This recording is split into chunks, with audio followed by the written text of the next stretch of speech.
आप देख रहे हैं अपना बिहार और आपके साथ मैं हूं विवेक। और पटना में बिहार पुलिस के कांस्टेबल का अपराधियों ने अपहरण कर लिया है।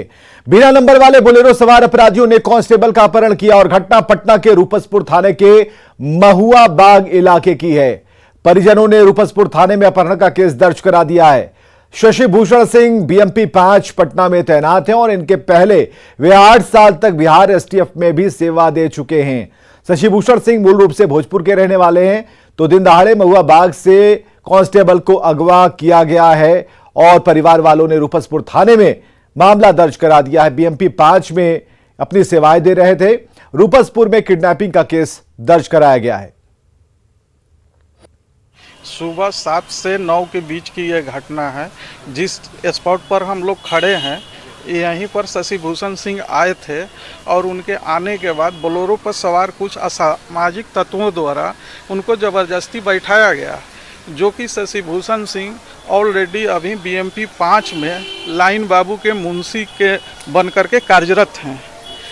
इस चीज़ को सर हम लोग चाहते हैं कि इन लोगों पर जल्द से जल्द कार्रवाई करके उनको उपलब्ध करें। पुलिस कैसा रिस्पॉन्स दे रही है? पुलिस अभी जितना चाहिए उतना रिस्पांस नहीं ले रही है। हम लोग रूपसपुर थाना में इसकी कंप्लेन दर्ज करा चुके हैं। एक कांस्टेबल के अपहरण होने के बाद पुलिस इस ढंग से कार्रवाई कर रही है, जो कि जितना चाहिए उतना उचित मात्रा में कार्रवाई नहीं कर रही है। हम लोग तो अभी थाना में गए हुए हैं। थाना में एफआईआर में हमारी सिस्टर लिखवा रही हैं किडनैपिंग का ही, और दूसरी कोई चांस ही नहीं बन पाता है ना। क्या रिस्पॉन्स मिल रहा है? तो थाना से कोई रिस्पांस अभी तक तो नहीं मिला। थाना पर से जिप्सी आई हुई है यहाँ पे जिप्सी आई है, सीसीटीवी कैमरा चेक कर रही है अगल बगल का, लेकिन और कुछ एक्शन नहीं लिया जा रहा अभी तक में। बीएमपी में कांस्टेबल पोस्टेड है और इस पूरे मामले की छानबीन के लिए रूपसपुर थाने की पुलिस भी यहाँ पहुँच गई है। यही वो जगह है जहाँ पर इस वक्त लोगों की भारी भीड़ जो है वो जुटी हुई आप तस्वीरों में देख सकते हैं। भीड़ भाड़ वाला ये इलाका है, चहल पहल हर वक्त यहाँ पर दिखती है। और यहाँ पर जो ये महुआ बाग का इलाका, यहाँ से ले जाना बोलेरो सवार अपराधियों द्वारा, और उसमें जो बोलेरो है उसमें नंबर भी नहीं लगा हुआ है, कोई नंबर प्लेट नहीं है, और लगता है जैसे उनको पहले से प्लान्ड वे में उठाया गया है। पटना में दिन दहाड़े एक बड़ी घटना हो गई है और इस पूरे मामले की छानबीन जो है वो पुलिस अधिकारी अपने स्तर से कर रहे हैं। और देखिए तस्वीरों में तमाम लोग इस वक्त यहाँ पर मौजूद हैं। यहाँ पर ये रूपसपुर थाने की पुलिस है और जो पुलिसकर्मी हैं ये शशि भूषण सिंह बीएमपी में है, इसके पहले बिहार एसटीएफ में थे और उनके कई रिश्तेदार भी जो है वो पुलिसकर्मी हैं। और रूपसपुर थाने की पुलिस किस तरीके से छानबीन कर रही है हम उनसे भी जानने की कोशिश करते हैं। क्या छानबीन कर रहे हैं? हम लोग सीसीटीवी कैमरा देख रहे हैं जी। सीसीटीवी कैमरा में गाड़ी का पहचान कर रहे हैं, देख रहे हैं, वही बात है। पता हम लोग लगाने का अपने तरफ से पूरा कोशिश कर रहे हैं कि कुछ स्पष्ट हो, क्लियर हो, यही बात। ऋषिकेश उपाध्याय जी हैं, अधिकारी हैं रूपसपुर थाने के। उन्होंने कहा कि सीसीटीवी कैमरे की तलाश की जा रही है। एक बड़ी घटना राजधानी पटना में, और देखना होगा पुलिस कब तक अपने ही विभाग के एक कांस्टेबल को खोज निकालती है। संजय कुमार, न्यूज़ 18 पटना। और संजय हमारे साथ जुड़ चुके हैं, संजय से बात करते हैं। संजय, जब ये रिपोर्ट आप बना रहे थे तब दिन का उजाला था, अब रात हो चुकी है, तो हमें जरा ये बताइए अब इस दरमियान में पुलिस को कुछ पता चल पाया? सीसीटीवी की बात तो पुलिस ने कैमरे पे कह दी है। देखिए सीसीटीवी कैमरे में जो तस्वीरें आई हैं उसमें बोलेरो की तस्वीर है बगैर नंबर प्लेट की, और जो लोग गए हैं साथ में कांस्टेबल के उनकी भी तस्वीरें आई हैं जो उठा कर ले गए हैं। अभी जो थोड़ी देर पहले पटना के एसएसपी एमएस ढिल्लों ने इस घटना की पुष्टि की है। उन्होंने कहा कि हाँ ये बात सही है कि किडनैपिंग का केस जो है वो आवेदन दिया गया, उसमें पूरे मामले में छानबीन चल रही है और पुलिस अपनी ओर से भरसक कोशिश कर रही है। लेकिन निश्चित तौर पर एक बड़ी घटना और सबसे बड़ा सवाल यही है कि अगर पुलिस कांस्टेबल को दिन दहाड़े उठाकर ले जाया जा सकता है तो आम आदमी की क्या विशात है। पुलिस बहरहाल जांच कर रही है, देखना होगा कब तक इस पूरे मामले का पटाक्षेप करती है पटना पुलिस। बहुत बहुत शुक्रिया संजय तमाम जानकारियों के लिए। इधर कैमूर में काफी संख्या में कफ सिरप की बोतलें पकड़ी गई। रामगढ़ पुलिस ने छापेमारी के दौरान पिकअप वैन से 24,000 बोतल कोडीन कफ सिरप बरामद किया। कफ सिरप की यह खेप यूपी के चंदौली की तरफ से लाई जा रही थी, जिसे निकाय चुनाव को लेकर हो रही चेकिंग के दौरान पुलिस की टीम ने पकड़ा।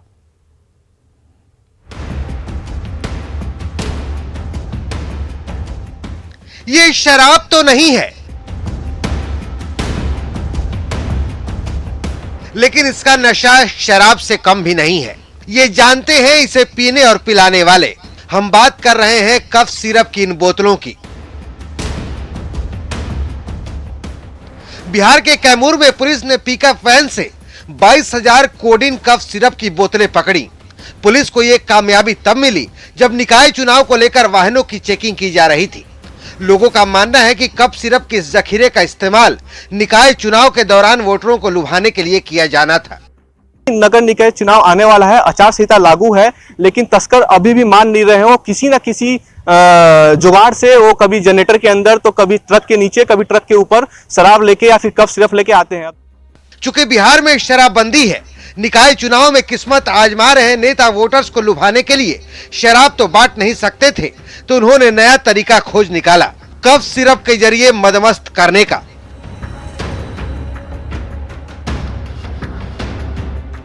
माना जाता है कि कफ सिरप को अगर ज्यादा मात्रा में सेवन कर लिया जाए तो उसका नशा शराब से भी ज्यादा होता है, लेकिन ये गलती जान पर भी भारी पड़ सकती है। कैसे, आइए डॉक्टर की जुबानी ही सुन लेते हैं। कफ सिरप सब जिसमें कोडिन फॉस्फेट रहता है, विटीज है वो नशावली करती है। Central nervous system depression drug है, एक तरह से वो नार्कोटिक प्रिपरेशन भी आ जाता है। That is addictive and habit formation and has various side effects, बहुत उसकी हानिकारक है।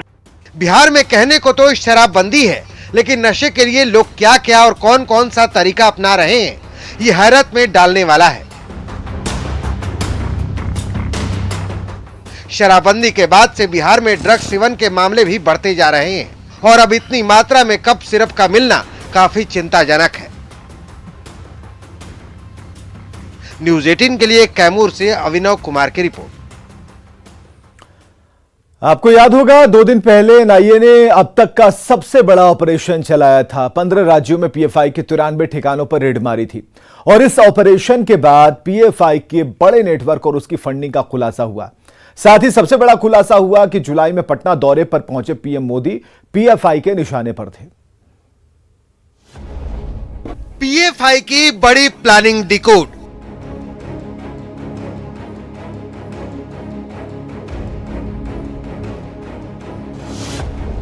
पीएम मोदी थे पीएफआई के निशाने पर।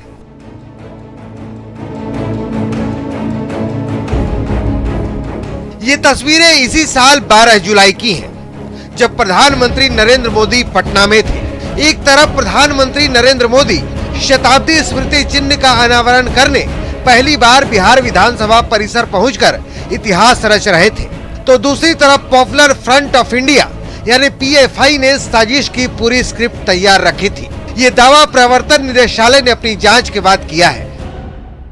खास तौर पर इस मामले में यह भी जांचा जा रहा है कि जिस तरह से बिहार के पटना में जिस तरह से जब प्रधानमंत्री नरेंद्र मोदी की रैली होनी थी, उस वक्त में पीएफआई संस्था के द्वारा किस तरह से एक बड़े साजिश को अंजाम देना था, इन तमाम मामलों पर पूछताछ की जा रही है। और खास तौर पर इस मामले पर केंद्रीय खुफिया एजेंसी आईबी की भी भूमिका काफ़ी महत्वपूर्ण हो गई है, क्योंकि इस मामले में एक ज्वाइंट ऑपरेशन के तहत इन तमाम तीनों जांच एजेंसी पूछताछ कर रही है और ये जानने का प्रयास कर रही है कि पीएफआई संस्था की फंडिंग कैसे होती थी, किस तरह से फंड जुटाते थे।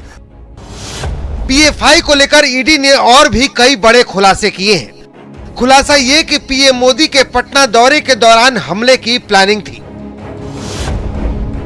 पीएम मोदी पर हमले के लिए ट्रेनिंग कैंप लगाई गई थी। नापाक साजिश के लिए पीएफआई के अकाउंट में 120 करोड़ की बड़ी राशि की फंडिंग भी की गई थी, जिसमें विदेशों से भी फंडिंग शामिल थी। पीएफआई के अकाउंट में जो पैसे आए थे उसमें ज्यादातर कैश में जमा किए गए थे। इतना ही नहीं, जो फंडिंग की गई थी उसका इस्तेमाल देश विरोधी गतिविधियों और गैर कानूनी कामों में भी किया गया था।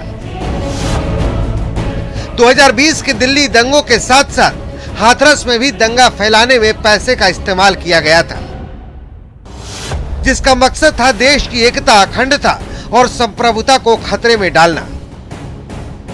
12 जुलाई को पीएम के पटना दौरे के दौरान पटना पुलिस ने फुलवारी शरीफ के कुछ संदिग्धों को गिरफ्तार किया था। संदिग्धों के पास से 7 पन्नों का एक दस्तावेज बरामद हुआ था, जिसके कवर पेज पर 2047 लिखा हुआ था। आतंकियों ने 2047 तक भारत को इस्लामिक राष्ट्र बनाने का मिशन तय कर रखा था। पूरे मामले का लिंक पीएफआई से जुड़ा, जिसके बाद एनआईए ने बिहार में छापेमारी की थी। सुरक्षा मामलों के जानकारों की राय है कि पीएफआई पर प्रतिबंध लगना चाहिए। जल्द ही मैं उम्मीद करता हूं कि पीएफआई को किसी भी हालत में अब मौका ना मिले भारत के अंदर अपने नापाक मंसूबों को पूरा करने के लिए, और इनके ऊपर प्रतिबंध लगाना आज की जरूरत है। दरअसल गुरुवार आधी रात को एनआईए ने देश के 15 राज्यों से पीएफआई के 106 वर्कर्स को अरेस्ट किया था। इस पूरे ऑपरेशन में एनआईए और ईडी के 5 अफसर शामिल थे। दिल्ली से न्यूज 18 के लिए शंकर आनंद की रिपोर्ट। तो पटना में पीएम मोदी पर हमले की साजिश के पीएफआई की प्लानिंग के खुलासे के बाद बिहार की सियासत गर्म है। जांच का विषय है, माननीय मुख्यमंत्री जी को जांच करना चाहिए। और पीएफआई वो पूरा देश विरोधी संगठन है और रोज बिहार में काफी संख्या में अररिया, पूर्णिया, किशनगंज, कटिहार से लेके दरभंगा तक वो सक्रिय है और पूरे बिहार में सक्रिय है, देश में सक्रिय है। तो नीतीश कुमार जी को इसकी चिंता करनी चाहिए। संविधान सर्वोपरि और इसीलिए मैं फिर से ये दोहराना चाहता हूं कि सांप्रदायिकता किसी भी रंग का हो, उसको कतई बर्दाश्त नहीं किया जाएगा।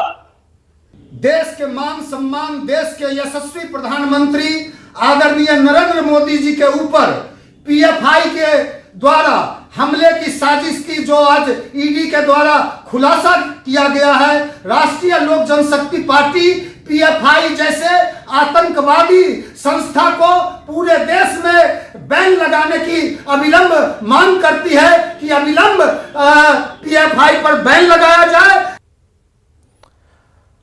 2024 के लिए विपक्ष की दौड़ तेज हो चुकी है। लालू प्रसाद यादव दिल्ली पहुंच चुके हैं। कल नीतीश कुमार और तेजस्वी यादव भी दिल्ली जाएंगे। दिल्ली में रविवार को सोनिया गांधी से नीतीश कुमार और लालू प्रसाद की मुलाकात होने वाली है।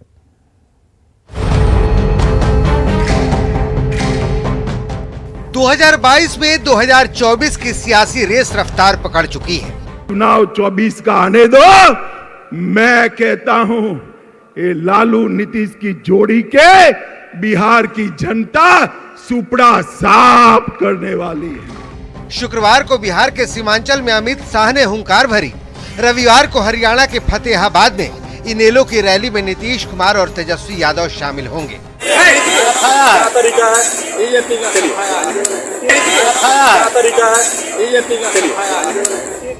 आरजेडी के राष्ट्रीय अध्यक्ष लालू प्रसाद यादव शनिवार को दिल्ली पहुंच गए। रविवार को नीतीश कुमार और तेजस्वी यादव पटना से रवाना हो जाएंगे। फतेहाबाद के मंच पर नीतीश और तेजस्वी सहित विपक्ष के तमाम नेताओं का जुटान होने वाला है। रविवार को ही शाम के 6 बजे दिल्ली में लालू प्रसाद और नीतीश कुमार की मुलाकात कांग्रेस प्रमुख सोनिया गांधी से होगी। कल सोनिया जी से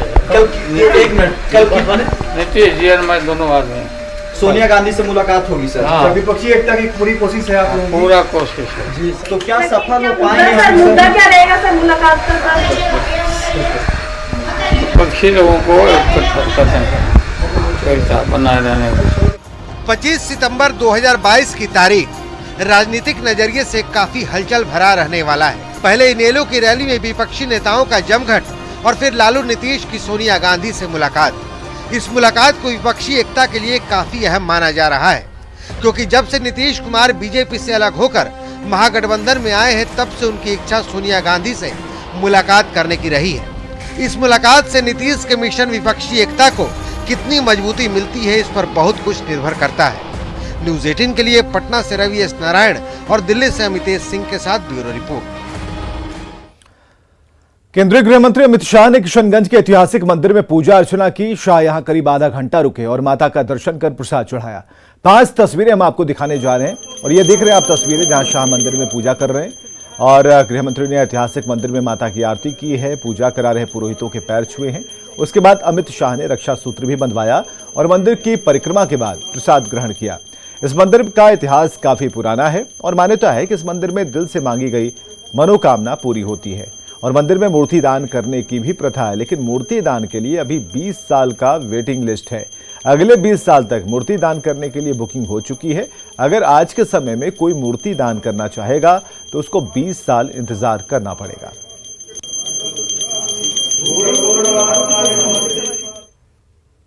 केंद्रीय गृह मंत्री अमित शाह 2 दिन के सीमांचल दौरे के आखिरी दिन किशनगंज में कई कार्यक्रम में हिस्सा उन्होंने लिया है। अमित शाह पार्टी के नेताओं और कार्यकर्ताओं से मुलाकात कर जमीनी हकीकत उन्होंने जानी। गृह मंत्री ने बीजेपी नेताओं और कार्यकर्ताओं को कई टिप्स दिए। क्षेत्र की कई समस्याएं थी, उस पर विस्तार से चर्चा हुई है। आने वाले दिनों में हमारी एक मजबूत सरकार बने,